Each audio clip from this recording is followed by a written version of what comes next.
the best type of deliveries. Hello everyone, welcome back to another Tankard Brewing video. In today's video, as you can probably tell by the title, we're going to be having a go at a Mexican lager. For those of you who are new to the channel, my name's Ben, normally joined by Fenton, who sadly can't be here today. He's already got some prior arrangements and we want to get this beer on, so I am doing a solo brew day. We'll see how that goes. You might have seen that WHC have released their new Mexican lager yeast. It's the Modelo, if that's how you say it, strain. It's Cerveza Campeón, I think that's how you say it. So we thought with the release of this new yeast we'd give it a try. Never brewed a Mexican lager before, have had some Modelo like it, so really wanted to give it a try. What we did with this recipe, as I say, never brewed one before, did a bit of research, ended up actually working with ChatGPT to sort of come up with a recipe for this. We've done this for the last few brews and actually pleasantly surprised by how it turns out. Yes, it does take some of the skill out of designing a recipe, but you're sort of designing it and then just asking it for feedback and little tweaks. That's how we use it, and as I say, we've had some really good results with it. It's not for everyone, I do understand, but yeah, we're giving it a try. So we've ordered from the malt miller. As you'll have seen at the start of the video, it has turned up. The recipe we're calling Idle del Sol. That's part of Yorkshire that I live in is called Idle, so that's where the name comes from, and it is 2,700 grams of crisp German Pilsner malt. We have got a bag of Weimann Bohemian floor malted Pilsner malt, I think it is, but we decided to go against it with adding maize into this brew and it not being like that German malty sort of flavour. We decided against it. We've then gone a kilo of crisp flaked torrefied maize. I've never brewed with maize, I don't think, so it'll be interesting to see how it turns out. And then 200 gram of crisp dextrin malt. So altogether 3,900 grams of malt. So we're doing a 20 litre batch. Let me just run through what else I've gone for. I'll throw it up on screen now. Hops wise, we're going 20 gram at the start of the boil of Hallertauer Hersbrucker, 10 gram of Tettnang at 10 minutes, and sort of just throwing this one in, going 12 gram of Motueka, I think that's how you pronounce it, at flame out, just to sort of give it a little bit of like lime. I don't know if I'll get much from it, it's a bit of an experiment, but that's what we're going for on the recipe. This should give us 4.7%, 4.9 EBC, 13 IBU, BU-GU ratio of 0.27, so pretty much right in the middle. I'll put the link down to the Brewfather recipe in the description if you want to have a go at it yourself. Mash temperature, we're going for 66 degrees for 60 minutes. It's not calling for a mash out. And then fermentation. So currently, for those of you who don't know, we're fermenting something called a fermentator. That has actually got a brew in it at the moment. And obviously with lager we need to try and keep it quite cool. But what we've had the last few days is another lager, which we've still got some left in the fermenter, is sat on the side with a pill in, and that's been literally around 9 to 11 degrees. It's been variating round about that. I've looked at the forecast for the next 10 days and it's not due to be extremely hot at all, so I'm just actually going to put this in the Kegland Bucket Buddy and I'm going to just ferment it on that because I haven't got the space in the fermentator at the moment. For those of you who've watched the channel before, that's the Crush It brew, which I'm trying to get done on a short turnaround. So we're going to see how it goes. It's not something we've done before, we're just going to see how we get on. So salts wise, it was calling for 2.2 gram of calcium chloride, that is it, just using tap water. We have a relatively soft water profile here up in Yorkshire, and then I've just put some sodium metabisulfate Camden tablets in the brew just to get rid of any chlorine. We are at mash temperature now, so I'm going to get mashed in and get everything then weighed out, ready for the boil.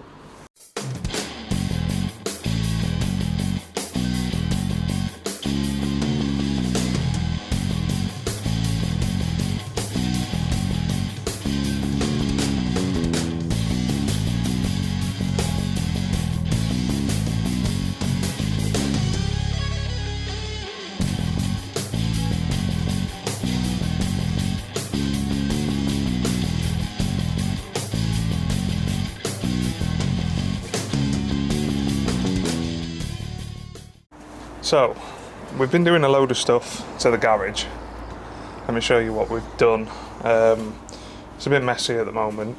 I feel like I always say that, but I always seem to be brewing short of time. So I did the Crush It brew the other day. I've then done 4 shifts, woke up, and now I'm brewing, so I haven't really had a chance to get here and tidy up, but either way, let me show you. So first of all, we now have a sink. This has been an absolute game changer, especially up against the bottling. You'll see some random plumbing. Basically, I've got, this is cold water. So I've got the cooler, because we've now got a counterflow cooler, which the issue's in, so that's the cold feed for that. That can also be a BrewZilla filler if I want it. This one's an output. I mean, I could have just put it down the sink, but I just went with that in the end. This side, we've now got 2 stainless tables on this side. One with a fermentator on, one with a fridge which has got some beer bottles. It's got some Augustina yeast in there and hops, and then another stainless table this side. So it's looking good. It's getting to where I finally want it to be. It needs tidying up a bit, needs sorting out, some stuff needs getting rid of, but just really pleased. Like, the stainless tables have made the brew day so much easier, just for prep, for fermenting on. The sink for cleaning, it's just, yeah, it's been an absolute game changer. Even down to when we need to take pH readings, getting that down to 20 degrees instead of having to go into the house now to cool it down. We can just, yeah, cool it down in the sink. It's just dead easy. Also had a hot water tap installed outside.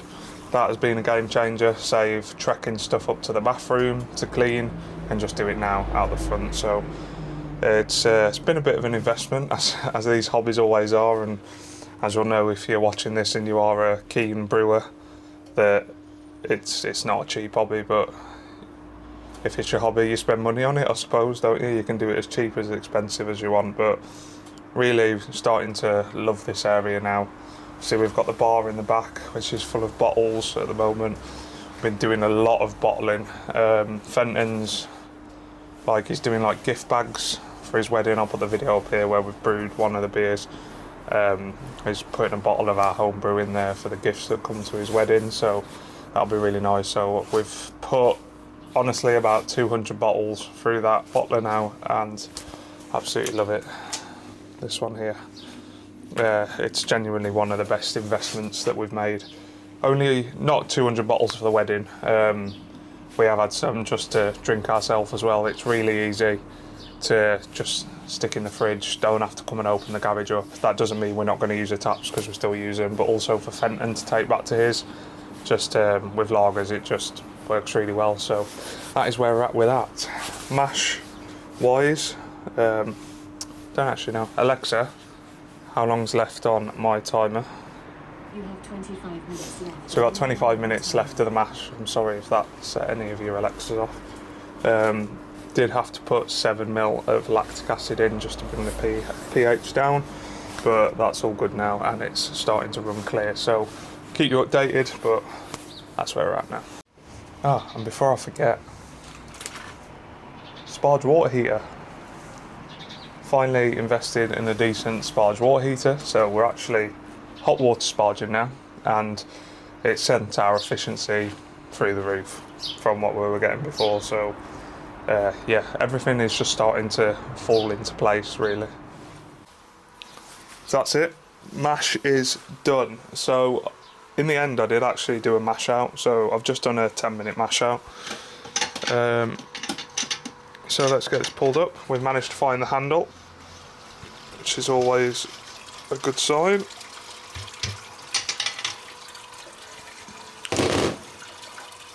It's absolutely crystal, that water is, so I'm impressed with that. I don't know if that's anything to do with the maize. I mean, it normally runs clear anyway on a brew day, but that's like super clear. So sparge water, let me see what we're going for. So I know you can't see me currently, but sparge water, we're going just shy of 15 litres, which should give us a pre-boil volume of 26.38. Not going to show you me sparging, very boring piece of footage, but I'll get that done now. Right, so that's us just at the boil. It's quite a vigorous boil. 60 minutes. Going in. Give that a stir.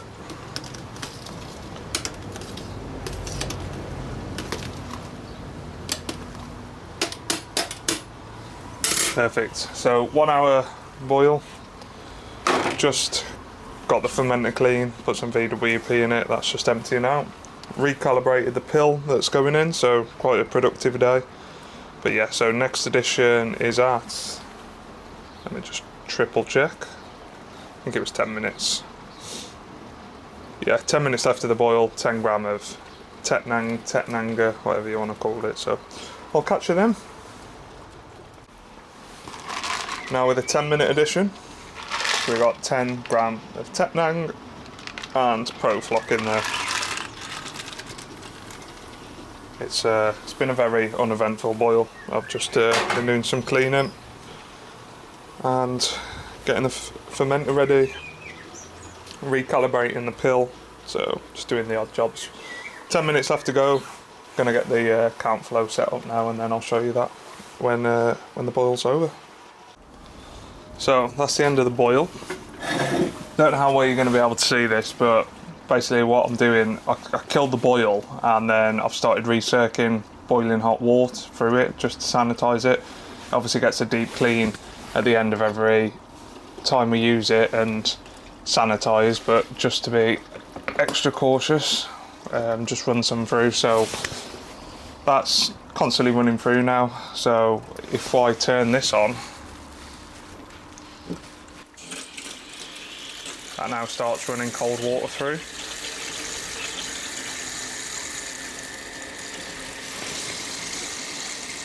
It's quite noisy, as you can probably tell. So if I wanted to get to the whirlpool, this is how I do it. What I have done is when I've used it when the groundwater was a lot cooler, is we've actually just one passed.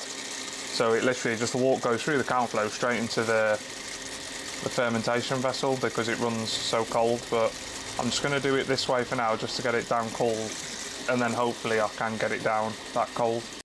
So in the end of the cooler, what I actually do have is a thermometer, and in there I put it's like a wireless cooking thermometer, and I can track the temperature that the water's coming out of. So it's currently coming out at 24 degrees. If I slow that flow down and turn the water up, I should see a decrease in temperature. So we're down at 22 now, 21.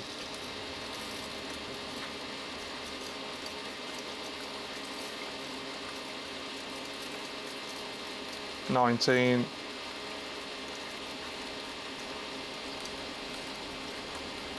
$18,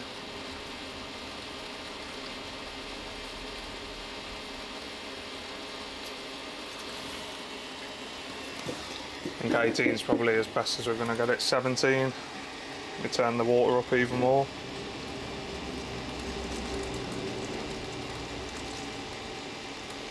16. So I don't know how well you can see that. So the top end for this yeast is 14 degrees. If I now transfer that in, by the time it's actually sat, we're probably actually going to be there. So let me just do that. So if I just move you around now,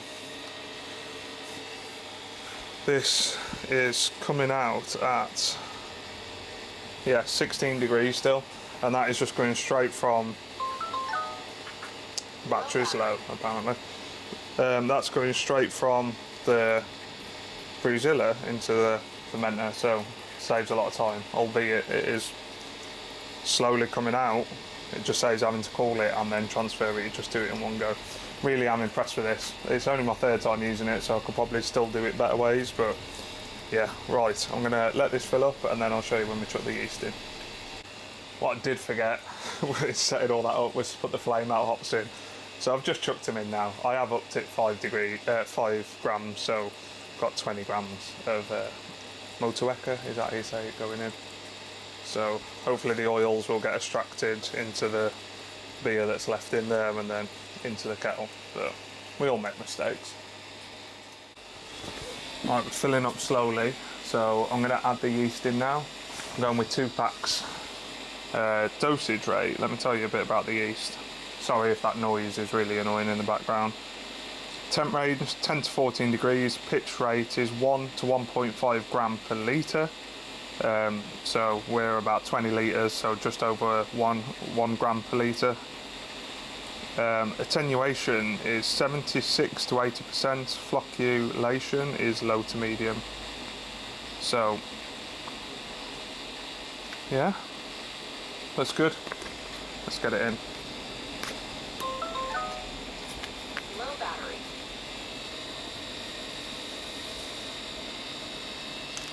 There's the 1 pack.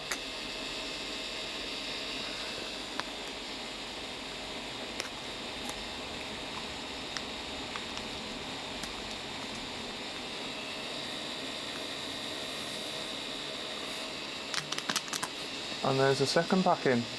So I'm going to let this fill up and we'll get it on the side, set up, and I'll show you the bucket buddy. Not sure if you've seen that on any of our footage before, but I'll show you it. So that's it. Brew day's done. Really enjoyable, chilled out brew day with a bit of cleaning and everything else in between, as you always get up to on brew days. So original gravity 1047, which was bang on what we were aiming for, so really impressed with that. I guess we'll see how the yeast gets on. Love this counterflow chiller. I'll put a link down to it below. It's not the cheapest, but just saves such a mess around when cooling just straight into fermenter. Yeah, absolutely love it. Shout about it constantly.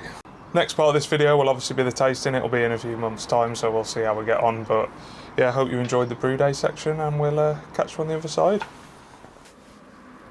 Welcome back. So what's felt like a few seconds for you has felt like an eternity for me and Fenton with this beer. It's been a long time, so we're probably about 6 weeks on from the initial video, 5 or 6 weeks, and the beer's ready. I'm going to talk through the fermentation, how the beer's tasting. Apologies, Fenton can't be here again today, but he did try the beer yesterday, and we discussed it, so we're going to talk through what we picked up on that. You might have seen, my hair's gone. That's probably the biggest change in the last 6 weeks. What else has been going on? Fenton's got a 90 litre brew kit now as well. I'll put a photo on screen. It's absolutely mint, so what we're thinking is, instead of brewing on at my system, the BrewZilla, the beer's not going very far and we're not having enough time to brew in between, so we're going to brew a bigger batch, so like serious 80-90 litre, which will do us for a longer period of time, and then use the BrewZilla just for like trial batches, little batches that we want. So you'll be seeing some stuff on that in the near future. But here's the beer. It's bottled, so bottled it yesterday. It's been conditioning for a decent amount of time. Got a nice little cool label done there. I don't know if that's not going to focus. Yeah, so pretty happy with that. Should have got a Mexican cap, not a Great Britain cap. Sort the pillow out. So let's get into the beer. Nice little bit of cold steam coming off there. We've got Wheatlow glass is the glass of choice for today.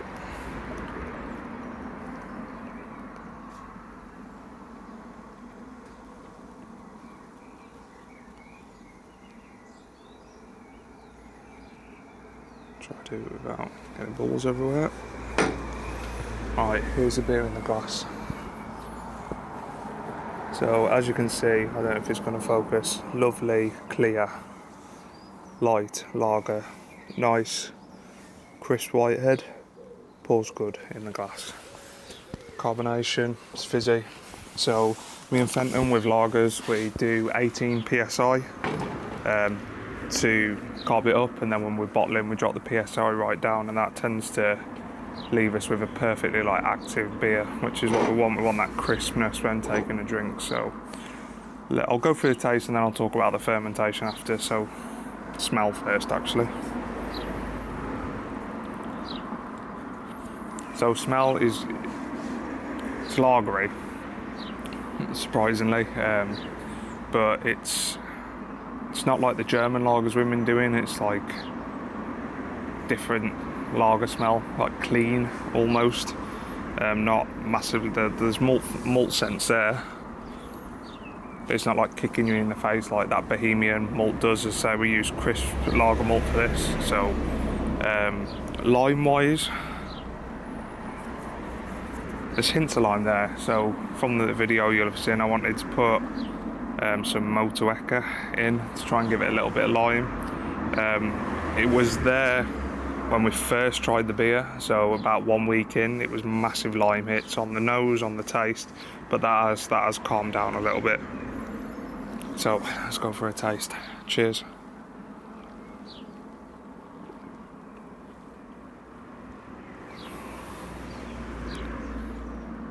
Yeah, so it's exactly the same as it was yesterday, as you won't be surprised by. It's a really nice, just crisp, refreshing lager. That's the only way to describe it.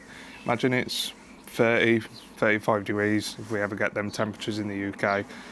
Just come home from work, or you've been working out in God and you just want a lager that's going to quench your thirst. That's that beer. Fenton agreed exactly the same, said it's lovely, just crisp, refreshing, light, which is what you really want. So as I previously mentioned, when we first tasted the beer not long after it had come out of the fermenter, we were getting a lot of lime, but that has died down now and it's there, but it's very subtle, which is nice. Probably would want a little bit more lime personally, but to be honest, we were going for a traditional sort of Mexican. So yesterday we chucked a slice of lime in this and it just changed the beer and just made it absolutely incredible. I mean, the colour you'll see, it's beautiful. The yeast has done a really, really good job at just cleaning this beer up and just making it nice and fresh. Don't really know how else to describe it. It's just, you can definitely tell that it's not all lager malt, that there is something else in there, which is the maize, but having drank Modelo, I'm going to say it, Corona, it's that style. It is very similar to that, and that is what I was aiming for, so we are really pleased with how this beer turned out. So yeah, there it is. Right, I'm going to talk you through fermentation quickly. Let me just get it up on my phone. So the ABV for this beer turned out 5%. We had a starting gravity of 1046, and it went all down all the way down to 10.008, so 5%, which is a little bit higher than I first wanted. I think. Bear with me 2 seconds. Yeah, so we were hoping for 4.7 and we ended up at 5, so it's not madly over. I'll put a photo of the Brewfather fermentation tracker off the wrap pill that we have on screen now, but fermenting it outside of the fermentator did make a difference. So it started off brilliantly at the start, and then as soon as that fermentation kicked in, the temp really kicked up, and the max it went to was 15 degrees, which is higher than we initially wanted. Luckily, the crush it came out not long after, so I transferred it into the fermentator, which then gave us a more stable fermentation, and that doesn't seem to have impacted the beer in any way, so really, really happy with that. So I think that's it, really. It's, if you want a really nice, crushable summer lager, then I would highly recommend this beer or something similar. I know Malt Miller, selling the WHC Cerveza yeast, have got some recipes to accompany it. I think they're just perfect for the summer, so would highly recommend this yeast. Fair play to WHC. It's a cracking yeast. It's amazing that it's now available in dry form, because the liquid version, can't remember who the other company that does the liquid version is. It costs a fortune, so with this dry yeast, you've really got the opportunity to produce these beers at such a cheap price. So yeah, really happy with it. think we'll leave it there. So just thanks so much for tuning in once again. If you do like the video, then press the like video, and please just drop us a comment of, even if it's just a cheers down below. That really helps push the video out. To all of you who've supported the channel for a long time, as always, thanks so much for tuning in. Really appreciate it. If you're new to the videos, then feel free to check out some of our other videos of brewing beer. It's me and Fenton just having a laugh, just trying to make some decent beer. As always, thank you very much. Cheers.